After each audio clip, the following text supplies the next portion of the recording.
Ibu Bapa dan saudara-saudara terkasih, kita berjumpa kembali dalam edisi Renungan Harian. Hari ini Kamis 15 September 2022. Sebagaimana yang sudah kita hidupi Bapak Ibu, kita bersyukur Tuhan memberikan kita hari baru. Hari ini untuk berkarya, untuk bekerja. Dan kita sepakat mengawali seluruh aktivitas kita dalam kebersamaan kita, persekutuan kita dengan firman Tuhan. Sejenak Bapak Ibu, kita akan bersekutu dengan firman Tuhan dan kita akan mempersiapkan hati dan pikiran kita. Kita masuk dalam suasana hening, kita bersatu di dalam doa, kita berdoa. Damai sejahtera Allah yang melampaui segala akal dan pikiran manusia, itulah kiranya yang menguasai hati dan pikiranmu di dalam Yesus Kristus. Amin. Ibu Bapa dan saudara-saudaraku, firman Tuhan untuk kita hari ini diambil dari kitab Yesaya pasal 46 ayat 10. Namun ada baiknya Bapak Ibu kita baca satu perikop ini, dan untuk saat ini kita akan baca dua ayat 9 dan ayat 10. Saya bacakan untuk kita Bapak Ibu. Ingatlah hal-hal yang dahulu dari sejak purbakala, bahwasanya akulah Allah dan tidak ada yang lain. Akulah Allah dan tidak ada yang seperti aku, yang memberitahukan dari mulanya hal yang kemudian, dan dari zaman purbakala apa yang belum terlaksana, yang berkata, keputusanku akan sampai dan segala kehendakku akan kulaksanakan. Secara khusus hari ini nas kita ayat 10, yang memberitahukan dari mulanya hal yang kemudian, dan dari zaman purbakala apa yang belum terlaksana, yang berkata, keputusanku akan sampai dan segala kehendakku akan kulaksanakan. Yesaya 46 ayat 10. Au palubahokian sian mula-mula ujungna sogut.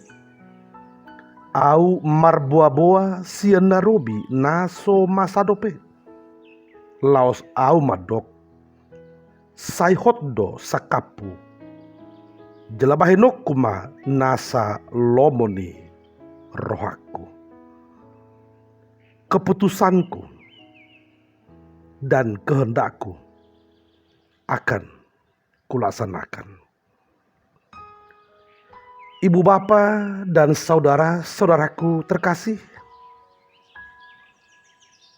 satu atribut Allah, sifat Allah yang tidak dimiliki oleh ilah lain ialah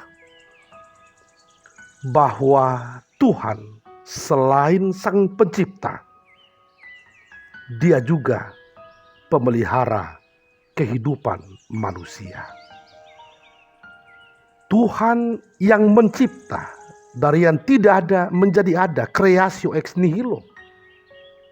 Tuhan juga melanjutkan pemeliharaannya atas ciptaannya, Providentia Dei. Inilah yang membedakan Tuhan Yahweh Israel dengan ilah bangsa sekitar yang menuntut bangsa Israel untuk senantiasa setia kepada Tuhan. Saudara-saudaraku, satu hal yang menjadi pergumulan bagi bangsa Israel ketika mereka sudah sampai di Kanaan ialah setiap saat mereka selalu ditantang untuk menunjukkan kesetiaan kepada Yahweh. Karena di sekitar mereka ada banyak bangsa yang politeis, penyembah ilah-ilah, penyembah Baal, penyembah para ciptaan mereka sendiri. Ibu bapa dan saudara-saudaraku, nas kita ini dikumandangkan ketika bangsa Israel berada di pembuangan Babel. Pada saat itu juga bangsa Israel tidak lepas dari tantangan ketika mereka baru sampai di Kanaan. Di Babel mereka juga ditantang untuk menunjukkan kesetiaan kepada Tuhan Allah. Apalagi pada waktu itu ada pemahaman ketika mereka terbuang, maka Tuhan Allah mereka juga ikut kalah. Kalah dibanding dengan ilah lain. Itu sebabnya ibu bapak dan saudara-saudaraku, Nabi yang mengumandangkan nas ini menegaskan kepada bangsa Israel sembari mengingatkan mereka bahwa Tuhan Allah yang mereka sembah tidak pernah kalah. Tuhan Allah mereka senantiasa ada, hadir, berkarya, membimbing, memelihara kehidupan mereka. Itu sebabnya dalam nas kita ditegaskan, keputusanku dan kehendakku akan kulaksanakan. Apa keputusan dan kehendak Allah yang terlaksana dalam nas kita? Yang paling nyata di depan mereka ialah pembuangan. Akibat dosa, akibat kejahatan, akibat pelanggaran mereka terhadap hukum-hukum Tuhan, maka mereka harus terbuang. Ini keputusan Tuhan. Ini kehendak Tuhan yang tidak boleh dihindari. Ada pemahaman pada waktu itu, karena mereka adalah bangsa pilihan Allah, karena mereka adalah kehal Adonai, maka mereka tidak mungkin dihukum, maka mereka tidak mungkin terbuang. Itu sebabnya ketika mereka terbuang, ada banyak orang yang tidak bisa menerima keputusan ini, yang tidak bisa menerima kenyataan ini. Mereka seraya menuntut, mereka seraya mengeluh, mereka seraya menggugat berkata Tuhan tidak lagi mengasihi umatnya. Ibu bapa dan saudara-saudaraku, itu sebabnya penulis nas ini mau meluruskan pemahaman mereka yang salah. Keputusan Tuhan, kehendak Tuhan yang menghukum mereka dengan menggerakkan Babel untuk menguasai mereka, itu bukanlah jalan kehancuran bagi mereka. Pembuangan adalah jalan Tuhan untuk mendidik mereka, untuk mengingatkan mereka agar mereka mau bertobat, mau kembali ke jalan yang benar, mau kembali ke jalan Tuhan. Persoalannya ialah bagaimana mereka boleh di dalam iman, di dalam pemahaman yang benar, memahami dan menerima keputusan serta kehendak Tuhan ini yang pasti tidak seturut dengan kehendak mereka. Dalam nas ini kita mau melihat bahwa iman bekerja. ketika kita mau masuk ke dalam areal Tuhan dengan rendah hati dan ketulusan. Di dalam iman, sesungguhnya tidak ada areal bagi manusia untuk mengandalkan pikirannya, untuk mengandalkan logikanya, untuk mengandalkan kekuatannya. Dan sesungguhnya tidak ada tempat, tidak ada hak untuk manusia melakukan bargaining kepada Tuhan. Di dalam areal iman, sesungguhnya manusia harus dengan segala kerendahan hati bersembah sujud, menerima keputusan dan kehendak Tuhan. Ibu bapa dan saudara-saudaraku, sejarah membuktikan Israel utara terbuang 722 ke Asur.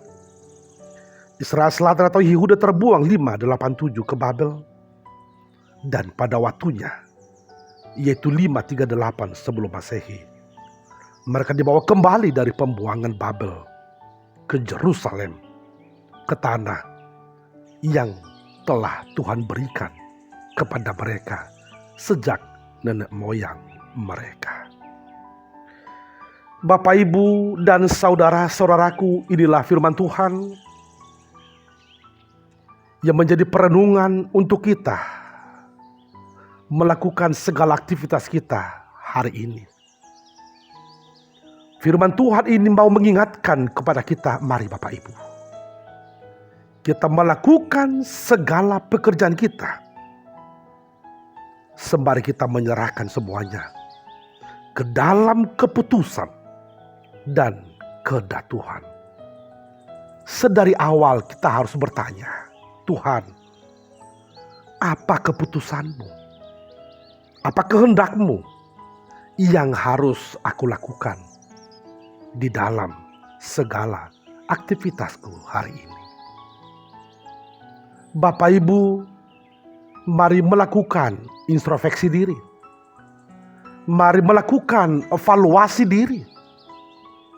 Jangan-jangan selama ini kita sudah sering melakukan pekerjaan yang tidak seturut dengan keputusan dan kehendak Tuhan.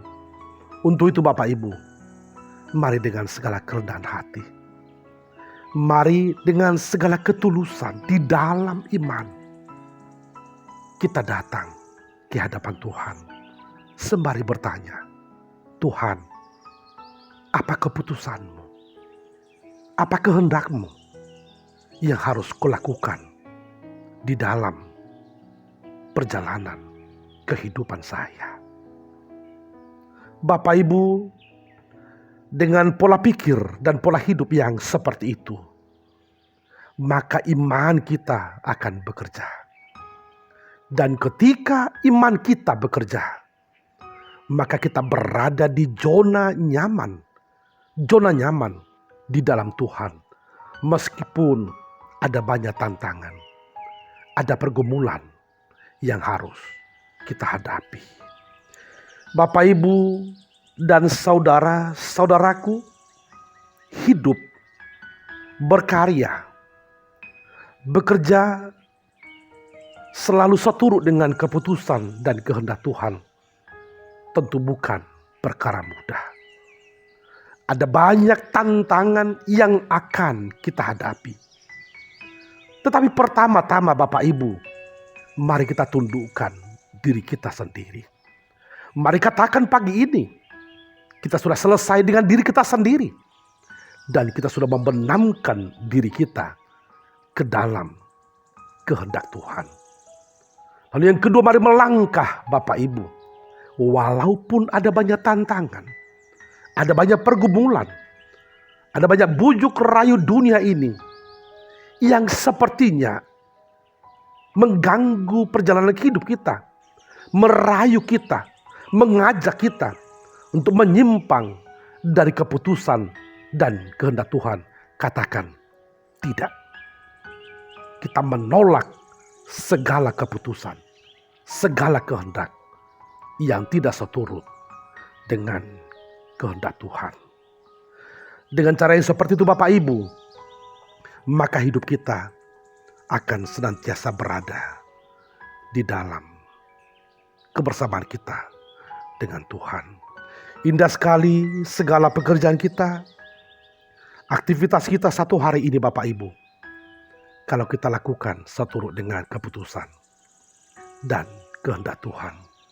Mari berkarya, mari bekerja satu hari ini dengan sukacita, mari rayakan kehidupan ini, dan sembari menyambut pemeliharaan, pertolongan Tuhan yang tidak pernah berhenti di dalam kehidupan kita. Tuhan memberkati, Tuhan menyertai kita dalam setiap aktivitas kita satu hari ini. Tuhan memberkati.